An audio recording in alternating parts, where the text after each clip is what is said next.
తెలియజేస్తూ మరి ఇప్పుడు క్యాలెండర్ ఆవిష్కరణ చేసుకుందాం. ముందుగా wall calendar MLC Shri T Jeevan Reddy గారు, అట్లాగే టేబుల్ క్యాలెండరు మన ఎమ్మెల్సీ సంజయ్ కుమార్ గారిని మరి రెండు కలిపి కూడా ఆవిష్కరణ చేయాల్సిందిగా కోరుతున్నాం.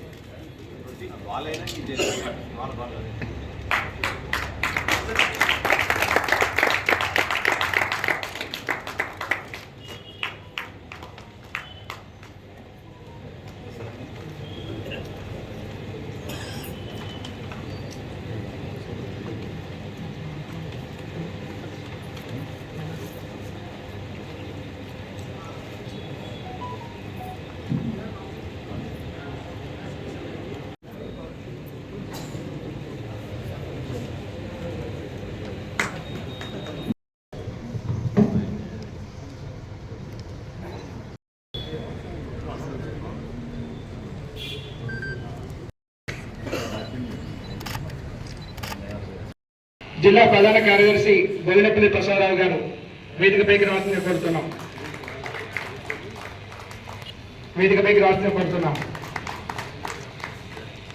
అతిథులుగా విచ్చేసిన శ్రీ వడ్డన రాజశేఖర్ గారు, వేలుమల్ల వెంకటరమణరావు గారు.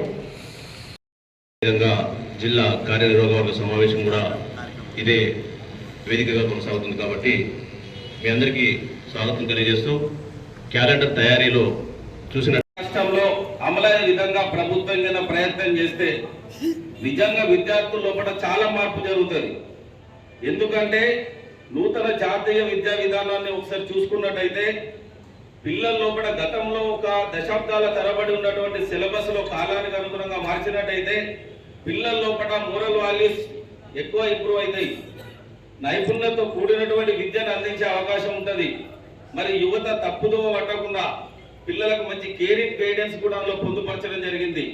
మరి ఈ విధమైనటువంటి నూతన జాతీయ విద్యా విధానాన్ని అమలుపరిచే విధంగా ఇక్కడ చట్టసభల్లో ఉన్నటువంటి శాసనసభ్యులు సంజయ్ కుమార్ కానివ్వండి, పట్టభద్రులు గ్రాడ్యుయేట్ ఎమ్మెల్సీ జీవనన్న కానీ ఆ విధంగా ప్రయత్నం చేయాలని చెప్పేసి కోరుకుంటూ, నిజంగా మన అందరి అదృష్టం ఏదైతే మన ఈరోజు మనకు ఉన్నటువంటి సమస్యల విషయానికి వచ్చినట్టయితే మనకు స్థానికంగా ఏదైతే 317 జీవో ద్వారా ఇబ్బందులు ఎదుర్కొన్నామో ఆ విషయాన్ని ఎమ్మెల్సీ గారి దృష్టికి తీసుకొచ్చినప్పుడు, అదేవిధంగా ఫేస్ యాప్ ద్వారా టైం చాలా కాలయాపన జరుగుతుంది, పిల్లలకి పాఠశాలలో విద్యను అందించలేకపోతున్నాం అనగానే వారు చట్టసభల్లో ఈ అంశాన్ని లేవనెత్తారు. ఈ విధంగా ఈ సందర్భంగా జీవన్ రెడ్డి గారికి చాలా ధన్యవాదాలు.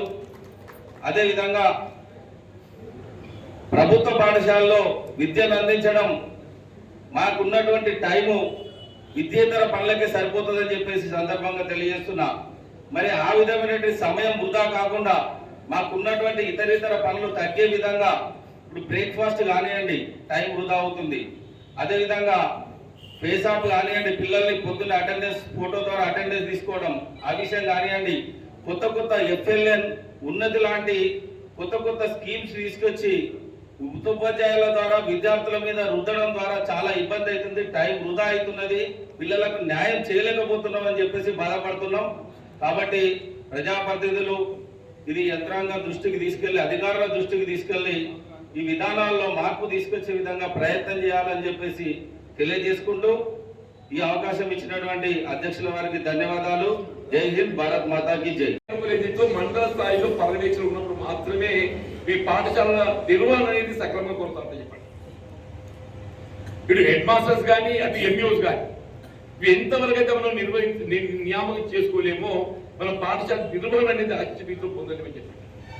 ఇలా ప్రభుత్వం ఏదైనా కానీ, గత ప్రభుత్వం కానీ ఈ ప్రభుత్వం కానీ ఏదైనా ఏదైతుందో బాధ్యత సక్రమంగా నిర్వహించబడాలి.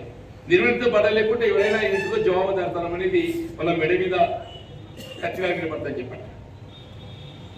తప్పకుండా నూతన ప్రభుత్వం ఏదైతే కొత్త బాధ్యత చేపట్టింది, గత దశాబ్ద కాలంలో మనం అమలు పొందలేకపోయినటువంటి అంశాలు ఈ కొత్త ప్రభుత్వం ఏదైతుందో వాటిని అమలు చేస్తుందని ఒక భావనతో ఒక మార్పు కోరింది.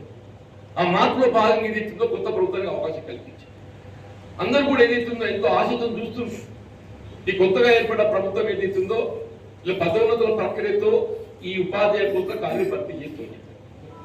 దానికి అనుగుణంగానే గౌరవ ముఖ్యమంత్రి గారు ఏదైతుందో డే బిఫోర్ ఎస్టర్డే ఈ విద్యాశాఖపై వారు సమీక్షించి ఇలా గతంలో ఏదైతే డిఎస్సి 5,000 పోస్టులు ఇవ్వబడ్డది, రేపు మెగా డిఎస్సి ఏదైతుందో దాదాపు 20,000 పోస్టులు ఇవ్వాలి. పత్రికలు కూడా గమనించాలని చెప్పండి. ఇట్ ఇస్ కమింగ్ దాదాపు 20,000 పోస్టులకు వస్తుందని చెప్పండి. 20,000 పోస్టులు భర్తీ చేయబడే విధంగా ఈ మెగా డిఎస్సి నిర్వహింపజేయడానికి మరి కార్యక్రమం రూపొందించబోతుందని మనం గమనిస్తాం చెప్పండి. ఉపాధ్యాయ పోస్టులు భర్తీ చేసుకోబడగలిగినప్పుడు మాత్రమే ఏదైతుందో భోజన ప్రక్రియ అనేది మనం ఆశించిన మేరకు చేపట్టాలి. ఇలా రేషనలైజేషన్ ఏమైపోయింది, అది పాఠశాల మూతకు మాత్రమే ఉపయోగపడుతుంది చెప్పండి. పాఠశాలను మూత కొరకి వీళ్ళు ముఖ్యమంత్రి ఆదేశాలు ఇచ్చే ప్రతి హ్యాబిటేషన్ లో ఖచ్చితంగా పాఠశాలను నిర్వహించి చేయాలి. ప్రతి హ్యాబిటేషన్ అంటే అప్పుడు మాత్రం ఏదైతుందో విద్యార్థుల చేరిక కొరకు కూడా మీరు ప్రయత్నం చేస్తారు. పాఠశాల మూతపడడంతో ఏదైతే విద్యార్థి చేరిక ఇతరత్ర సమీపంలో ఉన్నట్టు పాఠశాల కానీ లేకపోతే ప్రైవేట్ పాఠశాల పోయేటువంటి పరిస్థితి ఏర్పడుతుంది. మన పాఠశాల బడి పునఃప్రారంభించి తెలిస్తే ఏదైతుందో విద్యార్థులు సమకూర్చుకోవాల్సిన బాధ్యత ఉపాధ్యాయులపై కూడా ఉంటుందని చెప్పండి. తప్పకుండా ఇక్కడ ప్రభుత్వ పాఠశాలలు తిరిగి పునఃప్రారంభించడమే కాదు, చేరికకు సంబంధించి కూడా మనం తమ ప్రయత్నం చేసి పాఠశాల బలోపేతం చేయాల్సిన బాధ్యత కూడా ఇక్కడ ప్రజాప్రతినిధులు కానీ సమాజంలో ఉపాధ్యాయులు కూడా ఉందని చెప్పండి. దయచేసి మనం కూడా బాధ్యత నివర్తించబడినప్పుడు మాత్రమే అవి కొనసాగుతాయి, ఆశించిన వేరు ఫలితాలు ఇస్తాయని చెప్పండి. దాంతో పాటు ఇప్పుడు స్కావింజర్ సమస్య చెప్పేళ్ళు ఇక్కడ వాస్తవం కొద్దిగా ఆశ్చర్యంగా ఉంటాయి చెప్పంటున్నా. స్కావింజర్ వేతనం ఇస్తామని కాదే, వేతనం ఎంత ఇచ్చిందాక ఊడ్చేటోడు కావాలి, నీళ్ళు తెచ్చేటోడు కావాలి, పిల్లలకి ఏదైతుందో కావాల్సిన మౌలిక సదుపాయాలు తీర్చిదిద్దేటోడు కావాలి. డెఫినెట్లీ గౌరవ ముఖ్యమంత్రి దృష్టిలో ఈ అంశం ఉన్నది. నేను మొన్న కూడా శాతం మండలి అంశం లేవనెత్తుంది చెప్పంటే తప్పకుండా ఏదైతుందో ఈ స్కావింజర్ సమస్య మీరు పార్ట్ టైం స్వీపర్స్ వాళ్ళు ఏమంటారు ఏమన్నారంటే ఏ పేరు పెట్టి పెట్టినా కానీ రేపు పాఠశాల పునఃప్రారంభంలో ఏదైతుందో ఏ విధంగా టీచర్ కోసం భర్తీ కొరకు ప్రక్రియ ఆరంభింపజేయబడడం జరుగుతుందో అట్లాగే ఈ స్కావింజర్స్ పార్ట్ టైం స్వీపర్స్ ఏ పేరుతో పెంచినా కానీ వాళ్ళ నియామకాన్ని ప్రతి పాఠశాలకు ఒక స్కావింజర్ తప్పనిసరి ఉండాల్సిందే. అసలు నిరూపించేసుకోబడినప్పుడు మాత్రం ఏదైతుందో పాఠశాల తీర్చిదిద్దబడగలుగుతుంది చెప్పండి. చర్యలు చేపట్టబడుతుంది అనే ఒక భావన కూడా వ్యక్తం చేసుకొని చెప్పండి. వీళ్ళు పెన్షన్ స్కీమ్ అది ఏదైతుందో కేంద్ర ప్రభుత్వం విధి విధానాలు రూపొందడం ఏదైతే రాష్ట్ర ప్రభుత్వం స్వేచ్ఛనిచ్చింది. మనం ఏదైతుందో ఏ పెన్షన్ విధానాన్ని మనం అమలు చేయాలని చెప్పని తలుస్తామో ఆ పెన్షన్ స్కీమ్ పోయే అవకాశం రాష్ట్ర ప్రభుత్వం డిస్క్రిప్షన్ ఉన్నది. వీళ్ళ రాష్ట్రంలో కొత్త ఏర్పడినట్టు ఒక ప్రభుత్వం పోయి కూడా చెప్పంటున్నారు. తెలంగాణ ప్రభుత్వం కూడా తప్పకుండా ఏదో పెన్షన్ విధానం అనేది ఉద్యోగస్తులు ఉపాధ్యాయులు భావి జీవితం పట్ల ఒక భద్రత, విశ్రాంత జీవితానికి ఏదైతే ఒక భద్రత చెప్పంటున్నారు. ఆ భద్రత కల్పించేటువంటి ఒక బాధ్యత రాష్ట్ర ప్రభుత్వంపై ఉంటుంది. వీళ్ళ కాన్ఫిడెంట్ పెన్షన్ స్కీమ్ లో వీళ్ళు మన దగ్గర ఏదైతుందో మన మన మన ప్రపోర్షనేట్ వేతనం మనం చెల్లిస్తున్నాం. అది ఎక్కడ పోతుంది ఏమైతుందో ఎవరు తెలుస్తుంది చెప్పండి. అది ఎక్కడ ఉంది ఉందా లేదా ఇక్కడ డిపాజిట్ చేయబడి కూడా ఎవరు తెలుస్తుంది చెప్పంటున్నాం. ఇవన్నీ కూడా పరిశీలించాల్సిన అంశాలని చెప్పంటున్నాం. తప్పకుండా ఏదైతుందో ఇన్ ప్రిన్సిపల్ వీళ్ళు సిపిఎస్ విధానాన్ని ఓపీఎస్ గా మార్పు చేయడానికి ప్రభుత్వం కట్టుబడి ఉన్నది. ముఖ్యమంత్రి పలు సందర్భాలను వ్యక్తం చేసిండ్రు. దానికి ఏ విధంగా కార్యరూపం ఇవ్వాలనేది కూడా త్వరలోనే దానికి సంబంధించినటువంటి ఒక మరి సమీక్ష చేయబడి అలా ఏ విధంగా సమీక్ష చేస్తారో చేయబడి ఒక క్లారిటీ ఇవ్వడం కూడా జరుగుతుందని చెప్పి భావన వ్యక్తం చేస్తామని చెప్పండి. ఇప్పుడు పిఆర్సీకి సంబంధించి కూడా కొంత అపోహలు ఉన్నాయి. వాస్తవం చెప్పంటారు పిఆర్సీ రాష్ట్రం ఏర్పడిన తర్వాత ఏ మీద కల్పించబడ్డది, ఉమ్మడి రాష్ట్రంలో ఏ విధమైనటువంటి పిఆర్సీ అమలు చేసినాం, ఇవన్నీ మనకు అన్నముందని చెప్పంటున్నాను. ఇప్పుడు వాటి గురించి చర్చ కాకుంటే వాళ్ళు ఏదైతుందో ఈ కొత్త పిఆర్సీ ఉద్యోగస్తులకు మెరుగైనటువంటి ఒక వేత భత్యాలు పిఆర్సీ నథింగ్ బట్టే పెరుగుతున్న నిత్యావసర వస్తువుల ధరలకు అనుగుణంగా వేత భత్యాల సవరణ.